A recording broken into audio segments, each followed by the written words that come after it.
capítulo da novela Caos na Saúde. Mulher dá à luz em cadeira no pronto-socorro do Agarram. Já no laboratório de Ceilândia, rato dribla e apavora servidores. Mudanças no Enem 2018. Candidatos terão mais tempo para responder às provas de exatas. Alerta: 30 milhões de brasileiros não têm acesso à água potável.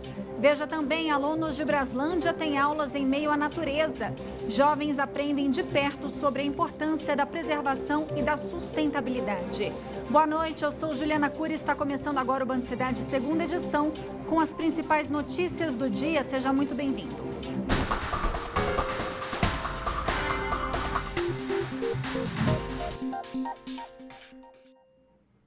Veja que absurdo, uma mulher de 20 anos deu à luz em uma cadeira na sala de espera do Agarram ontem à tarde. Pacientes que aguardavam para serem atendidos assistiram todo o parto da jovem. De acordo com a família dela, não havia obstetras na unidade no momento em que ela chegou. Nós temos imagens, veja. Nas imagens é possível ver a mulher sentada enquanto enfermeiros e até outros pacientes a ajudam. Uma médica parece assumir o trabalho de parto e dá para perceber que havia uma maca no local também e vários equipamentos. Em nota, a Secretaria de Saúde informou que a jovem já chegou à unidade em trabalho de parto avançado e que não houve negligência no atendimento. Disse ainda que havia 2 médicas no centro obstétrico do hospital com uma paciente grave, além de uma médica que iniciava o plantão naquele momento e que fez os primeiros atendimentos à mãe e ao bebê, que passam bem. E tem mais problema na área de saúde. Pacientes e funcionários ainda têm que lidar com a sujeira. No Laboratório Central de Ceilândia, funcionários ficaram assustados com um rato que apareceu no local. Susto e gritaria. Nessas imagens enviadas pelo Sindicato dos Técnicos e Auxiliares em Laboratórios do DF, dá para ver que os funcionários tentam matar o rato com uma vassoura. Depois de muita correria, um deles finalmente consegue pegar o animal.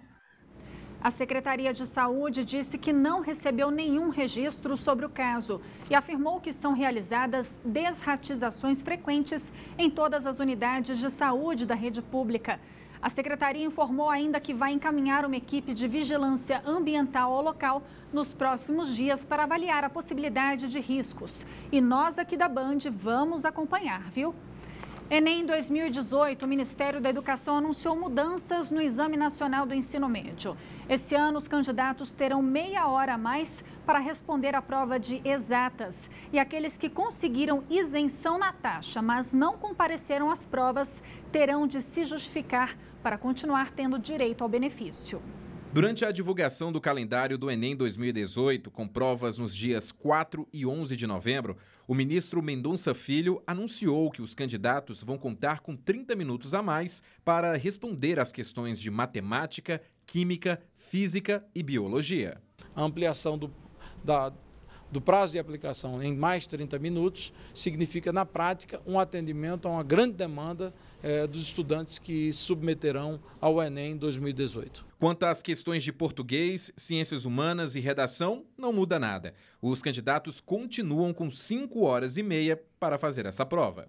Quem conseguiu a isenção da taxa de inscrição do Enem 2017 e não fez as provas entre os dias 2 e 11 de abril para justificar a ausência. Se as alegações forem rejeitadas, o candidato precisa pagar a taxa de R$ 82,00 se quiser fazer as provas em novembro. Esse mesmo período também vai ser aberto para quem busca a isenção da taxa este ano. Só que a liberação do pagamento não garante a inscrição automaticamente. Quem teve direito à isenção e não justificou a sua ausência nos anos anteriores, evidentemente que terá que indenizar o Estado por conta dessa ausência na última aplicação. O resultado da solicitação de isenção será divulgado na página do participante no dia 23 de abril. E o candidato isento precisa garantir a inscrição no site do Enem no mesmo período que os demais, de 7 a 18 de maio. O ministro da Educação disse que os pedidos de isenção serão avaliados com mais rigor. A intenção é evitar gastos ainda maiores. Como cerca de 70% dos participantes são isentos, o governo federal, por meio do Ministério, é quem paga a conta. Segundo os dados apresentados, as últimas 5 edições do Enem juntas representaram um prejuízo de 962 milhões de reais só com participantes isentos que não fizeram as provas. A insegurança é cada dia maior no Distrito Federal. No Riacho Fundo 2, os bandidos têm tirado o sossego dos moradores da quadra 14. A comunidade coleciona histórias de crime na cidade, onde uma mulher foi agredida e arrastada por um carro pelo braço por cerca de 15 metros. Ela se negou a entregar a bolsa e o celular durante um assalto. Quem trabalha ou mora no Riacho Fundo 2 diz que a insegurança tomou conta da região. Os comércios com grades são uma tentativa de frear a criminalidade. O Raimundo é dono dessa padaria na QN 14D. O local não tem nenhum ano de existência e já foi assaltado 2 vezes. Se sente refém da bandidagem, você trabalha assustado.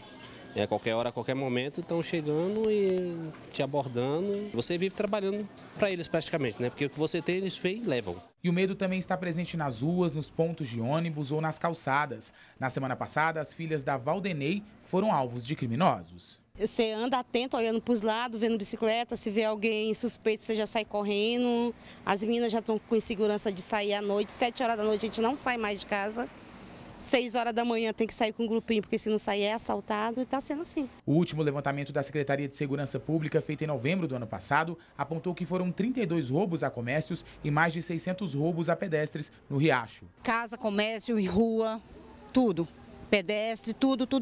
Está em segurança total. No início desse mês, o jornalismo da Band mostrou que uma mulher foi espancada depois arrastada de carro pelo braço por cerca de 15 metros. As agressões foram cometidas por 3 bandidos, entre eles um menor, que tentavam roubar a bolsa dela. Os criminosos foram presos logo depois do crime. Simone é uma amiga da mulher agredida. Ela fala que a região é bastante perigosa. Todo dia tem uma história na quadra na 5 lá. Todo dia tem gente assaltada 6 horas, todo dia. A população pede mais segurança e soluções efetivas no combate à criminalidade. Tá difícil para segurança. Precisando de mais segurança, rondando. Fazendo ronda. Policiamento, cumprimentando, conversando com a gente, polícia, faz falta, viu? Veja que ironia, a PM informou que existe apenas um registro de roubo a comércio na região e mesmo assim disse que nos primeiros 3 meses do ano, mais de 180 pessoas foram presas por roubo no Riacho Fundo. A corporação esclareceu ainda que as rondas são realizadas de acordo com o que eles chamam de mancha criminal e por isso pede que as pessoas façam registros das ocorrências, mas é bom também não reagir a assalto, viu? O caso do homem que foi assassinado ontem no setor hoteleiro sul, de acordo com as investigações, 3 travestis participaram do crime. Elas teriam tentado roubar o rapaz após a recusa dele de pagar adiantado pelo programa, mas quando viram que o homem não tinha dinheiro, decidiram matá-lo. O assassinato teria acontecido por volta de 6 horas da manhã desta terça-feira. Carlos Augusto Lopes Salazar foi encontrado morto no próprio carro no setor hoteleiro sul, com uma perfuração no pescoço e no tórax. 2 travestis, Cindy, de 27 anos, e Ashley, de 23, foram presas acusadas de participarem do homicídio. Elas aparecem nessas imagens correndo logo após o crime. Segundo a polícia, Carlos se recusou a pagar adiantado pelo programa e quando as travestis descobriram que ele não tinha dinheiro, decidiram matá-lo. Em decorrência da não realização do programa, resolveram assaltar o senhor Carlos, pegando dele, após desferirem 2 facadas, a carteira e o celular da vítima. Outra travesti, conhecida como Bianca, é acusada de ter dado as facadas em Carlos Augusto e está foragida. Todas possuem passagem pela polícia. A Bianca já possui passagens por desacato, resistência, tráfico de drogas, ameaça e furtos. Elas vão responder pelo crime de latrocínio, que é o roubo seguido de morte. A pena pode variar de 20 a 30 anos de prisão. A polícia apreendeu 2 adolescentes de 17 anos suspeitos do roubo a uma policial civil na Asa Sul na semana passada. Um dos menores foi apreendido em flagrante no dia seguinte no Gama. Com ele foram encontrados o celular da policial e uma pistola falsa que teria sido utilizada no roubo. O circuito interno de um dos prédios da Asa Sul registrou o momento em que os dois bandidos surgem. Repare, no canto direito do visor surge a dupla. Em outro ângulo, a dupla se separa e é quando um deles aponta a arma para uma motorista que está estacionando o carro. Rapidamente, os criminosos pegam o carro e fogem, deixando a dona para trás. O crime foi na quadra 415 da Asa Sul.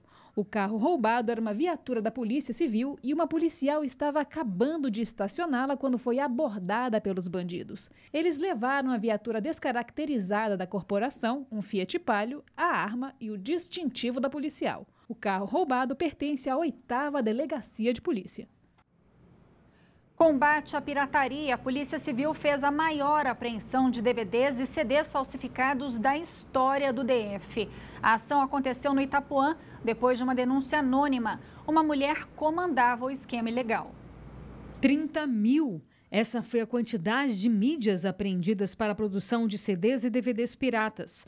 A polícia também apreendeu impressoras, gravadoras e computadores. Uma mulher de 30 anos foi presa. Ela é suspeita de comandar todo o esquema de pirataria. No quintal de um dos imóveis dela, no Itapuã, foi encontrada uma verdadeira fábrica de falsificação. Ela seria responsável por montar computadores para reprodução em série. Essa foi a maior apreensão de produtos piratas do Distrito Federal. As mídias falsificadas eram vendidas na Feira dos Importados de Taguatinga. A polêmica sobre a criação da quadra 500 do Sudoeste pode estar perto do fim. Ontem, a Justiça autorizou a construção que deveria ter começado há 8 anos, mas foi barrada a pedido do Ministério Público. Ao todo, 20 desembargadores entenderam que não havia inconstitucionalidade na criação da quadra 500 do Sudoeste. Apenas um voto foi contrário. Com esse placar, o decreto que determina a criação da quadra fica valendo a partir de agora.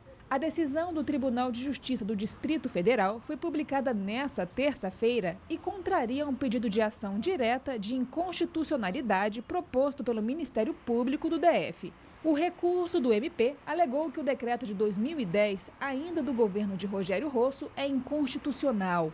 Segundo o MP, a criação da nova quadra deveria ter sido debatida pela Câmara Legislativa e não decidida por um decreto. E com essa decisão judicial, a nova quadra pode ter mais de 22 prédios residenciais e 2 comerciais. A previsão é de que 2.500 novos moradores ocupem esses espaços.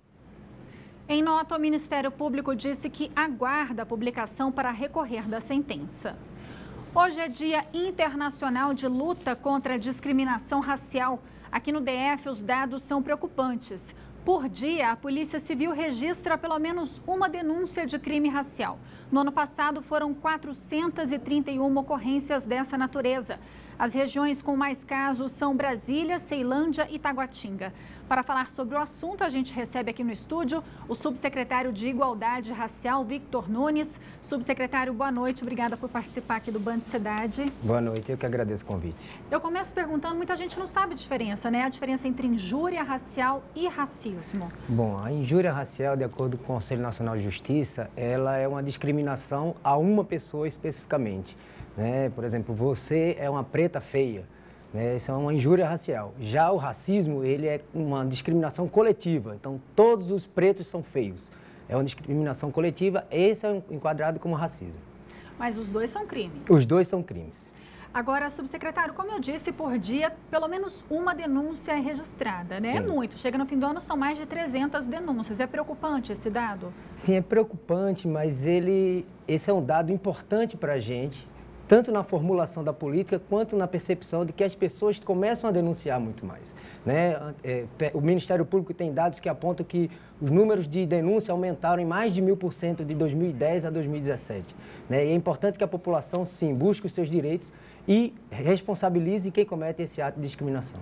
Então, o que a vítima deve fazer? Sempre procurar a polícia? Primeiro, procurar a polícia, né? Primeiro, assim que acontece o fato, ligar no 197, ligar no 190 e também buscar o nosso Disque Racismo, que é 156, opção 7, para receber a orientação e também ter um acompanhamento dessa denúncia.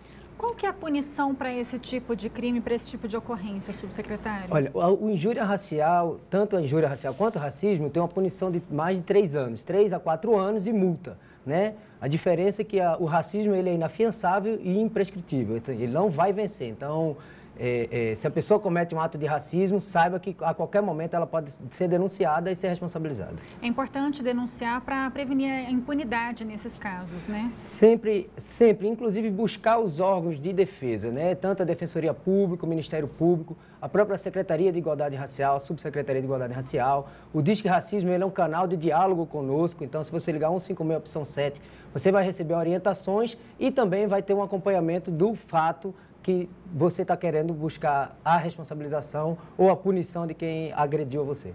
Tá certo. Subsecretário, obrigada pela participação aqui no Band Cidade, pelos esclarecimentos. Por nada, estou à disposição. Boa noite. Boa noite. Veja que iniciativa legal. Uma escola em Braslândia oferece aulas inusitadas de como lidar com o meio ambiente. O método deu tão certo que será apresentado no Fórum Mundial da Água. Olhando de cima é tudo assim, bem verdinho. E aqui embaixo, mais ainda. A variedade de plantas é enorme. E acredite, estamos em uma sala de aula. Na Escola Parque de Braslândia, os alunos aprendem assim mesmo, no meio da natureza. E eles já têm consciência do que devem colocar em prática. O racionamento de água estava ruim, né? Não tendo água, que a gente aprendeu bastante coisas, tanto aqui como na escola normal, nós aprendemos bastante coisa para usar em casa.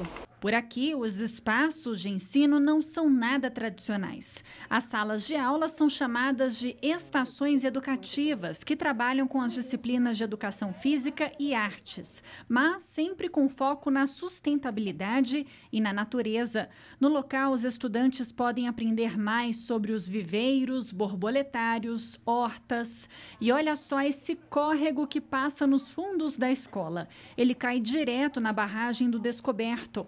Ali, literalmente, essa turma entra na água e vê de perto a importância da preservação do meio ambiente. Essa aqui, pessoal, é a única água que não sai do lençol freático, beleza? Então o que acontece? A água que está aqui, ela acaba escoando e voltando para o solo. A gente não perde. O projeto Cerrado Vivo, que é o carro-chefe da Escola Parque da Natureza de Braslândia, deu tão certo que a instituição foi selecionada para participar do 8º Fórum Mundial da Água. A escola foi criada pensando nesse projeto. E o intuito dele é que as pessoas conheçam e reconheçam o Cerrado como nosso bioma, como nossa morada. Criando por ele um sentimento de afeição e, a partir daí, criando atitudes de cuidado e zelo, né? Porque a gente só cuida daquilo que a gente aprende a amar. A ideia é levar para o mundo, já que o fórum é mundial, as ações que a gente desenvolve aqui e multiplicá-las. A gente quer mostrar para o mundo o que é o Cerrado, a importância dele, para que ele seja, em última instância, preservado. O Instituto de Democracia e Sustentabilidade divulgou um dado preocupante. Mais de 30 milhões de brasileiros não têm acesso à água potável.